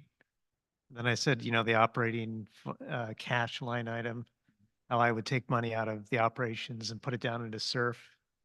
And so basically, let's just say, kind of like using Lori's example, like, let's say we pay someone $100 for the whole month. That's it, So then barring anything else, that $100 comes out of the operating cash fund, so to speak, and it shows up on the operating income statement line item. But then we approve this project, and then for this 1 month, he's going to spend half his time in roads. Well, okay, so now take $50 out of operations cash and then $50 out of roads cash. But in total for the whole association, it's still only $100. It's just, yeah. And then so $50 to be in the income statement for operations, and then $50, the other $50 will wind up as a roads capital asset, so to speak. But it's still, the amount of money is still the same. It's just coming out of a different fund for that case. Yeah. I think it's one of the few projects where you find that maintenance is doing work under a capital umbrella of covering their costs. Mostly all of it is operation. No, and I think it's great to utilize our own staff that are familiar with the property and they're here already, and it's, yeah. Thanks for a lot of good review. Thank you. You bet. Thank you, Rick. Any additional questions or comments regarding 2024 CVC funds?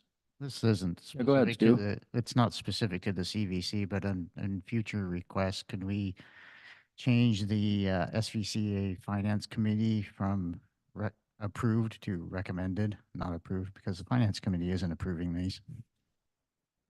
What was that? On the bottom of the request, there's a section that says approvals. The Finance Committee does not approve things. We recommend things for the board to approve. So this should say recommended or not recommended versus approved or not approved. And then the board line should say approved and not approved. Kind of semantics, but Easy fix.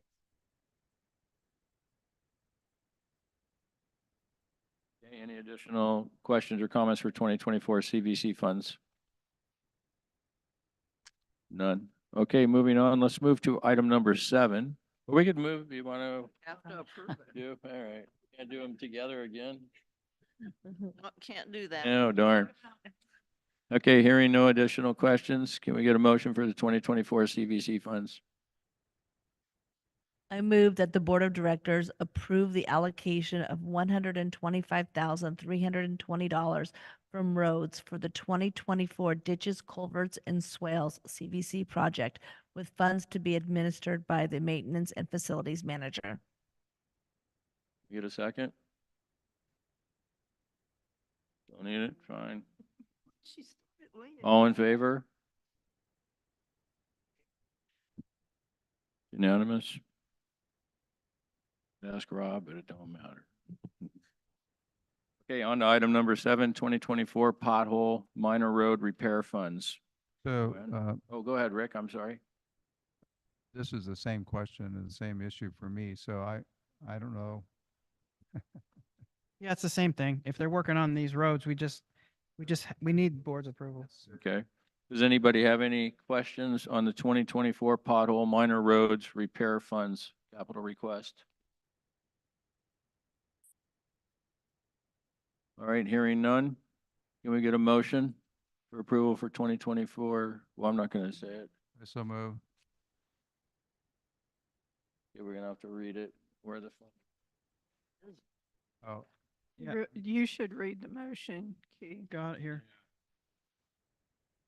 Potholes and minor road repair. I've got the motion. You got it? Okay. Okay, Go ahead, Linda. so move that the Board of Directors approve the allocation of $36,400 from the 2024 capital budget for roads for potholes and minor road repairs in 2024. All in favor? That's unanimous. Okay, on to item number 9 is bridge design. Now we have questions and comments on that, and we'll start with Linda. That's me. So, in our actual roads budget, the Area Z access bridge is included. And I believe it's for the correct amount of money that it is. However, Impact Design did not have their complete work and information on the projects submitted. So this culvert 4, and when I initially looked at that information with Impact Design's numbers, the actual amount for culvert 4 wasn't $38,800, it was $68,000. And I was concerned that we're doing this because normally when we do the design and permitting in 2024, there is budgeting, and there is for the Area Z Bridge to be done the following year in 2025. However, like I say, culvert 4 isn't included for design and permitting in 2024, nor is the amount to actually install that bridge in 2025 included. That's why I'm concerned about that and why I objected. Then I noticed that instead of the amount that was shown in the engineer's report, it shows that they're going to do culvert 4 for the same amount of money as Area Z. That's where my questions come from. So So you're actually, you skipped the bridge and the number 8 and you went to number 9. Did we include the bridge inspections in the consent agenda? Yes. Oh, sorry, my bad. No worries. So to answer all of those questions, you're absolutely correct. The costs for repairing or replacing bridges are not included in the roads budget. And the reason for that is because we did not have the completed 10-year plan when the budget was being prepared. We only had a memo from Impact Design which listed the culverts in order of priority for repair. Now that we have the full report, which was delivered in late October, presented to the board last month in January, and being finalized with some additional details regarding these additional culverts this month, because we have that plan now, we know that the culvert 4 bridge is a very high priority bridge. And on the advice of our expert on roads, Tyler Andrews of PNW, it is cost effective to complete design and permitting work for both the Area Z Bridge and the Culvert 4 Bridge at the same time. And in the backup, the memo from PNW does discuss why that is so. And in the background of the cover memo, it's called out that Impact Design's budget for Culvert 4 was estimated to be $86,500, but that's a little bit lower because the estimate did not include utility coordination. So I think it's prudent to take current roads funds and assign them to the completion of design and permitting for this bridge. And to note that the capital roads budget for 2025, when we do the new budget later this summer, that we do incorporate all of the information from the new 10-year roads plan to revise spending to make sure that we're following and adhering to the plan that we just got. Does that answer your questions, or are there still? I mean, I get it. Why should we design a bridge if we don't have the funding allocated? But we do Next year. to build it the next year. That's a great question. It's just, sensible accounting. But we will have to revise the budget for 2025 in order to accommodate the new information that came in on that 10-year plan. Yeah, and we've discussed that. I think there's, in a month, if I understand conversations with Tyler, Impact will have that full updated whatever, including the culverts and everything else that go in the different plans. And then to sit down and actually update our 10-year plan with those numbers. Because there's bridges in there that when it's all looked at, you're looking at over $5 million in work. And that's just the bridges. Yes. Okay, that's all. Any additional questions? Bridge design?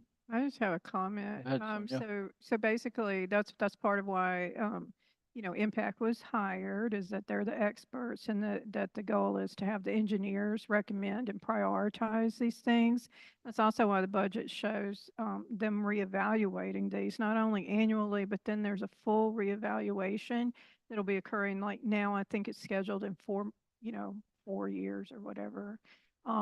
Because that is important. These things come up, new things happen. But keep in mind, Brenda, Linda, these aren't these are culvert bridges. They're not at the same rate, cost, and they'll help us to prioritize and work within that schedule of what really matters. That's kind of what the engineers are for. Thank you, Sonia. Any additional questions, comments? Got that motion handy? Yeah, there are 3 separate motions. I know. Motions. Here, let me do it. You got it. Okay.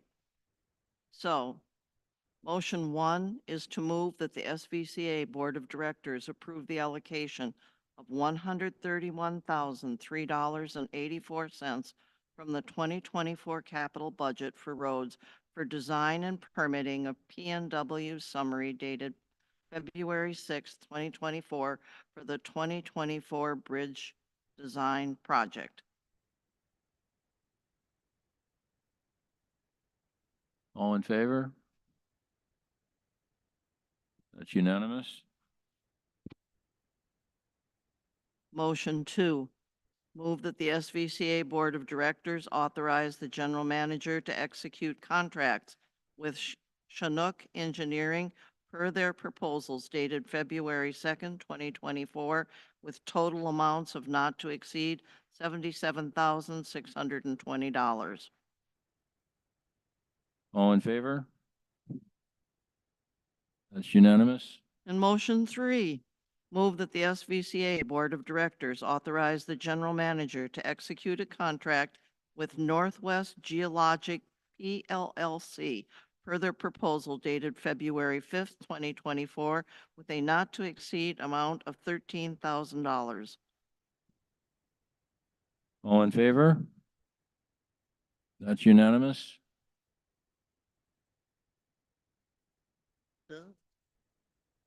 Capital request. Okay, that is correct. Done with capital request. On to item number 8 is closed session for personnel. Do we have a date? A brief update. Yeah, it's going to be a brief update on golf. I make a motion to go into closed session somebody needs to give me a time. 9:02. I'll second. 9:02. Get that? Oh. All in favor? Moving into closed session. It's unanimous.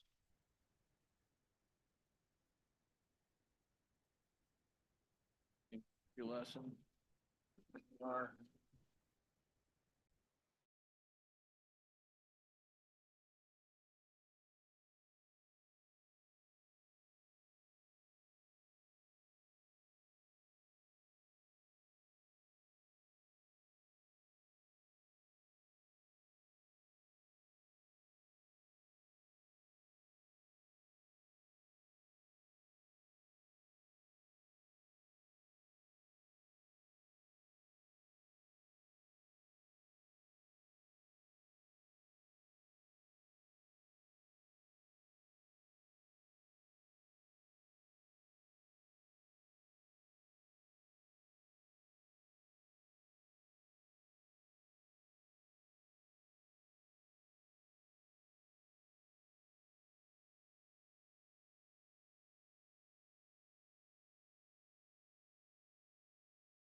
memberships down a little bit. It seems like, but I don't know, maybe that you have a trend of when that money comes in. Yes, you have them come back into open. Well, it could be that Announce there was. if you look at January, January's revenues could be up. You know, I mean, there's a people might not have. All right, returning back to open session at 9:25 PM. Coming out of, returning back to open session. Coming out of closed session, there was no action taken. So that's it. We need a motion to adjourn. Motion To adjourn. All in favor? We're out of here. Thank you, guys. Thank you, Spencer.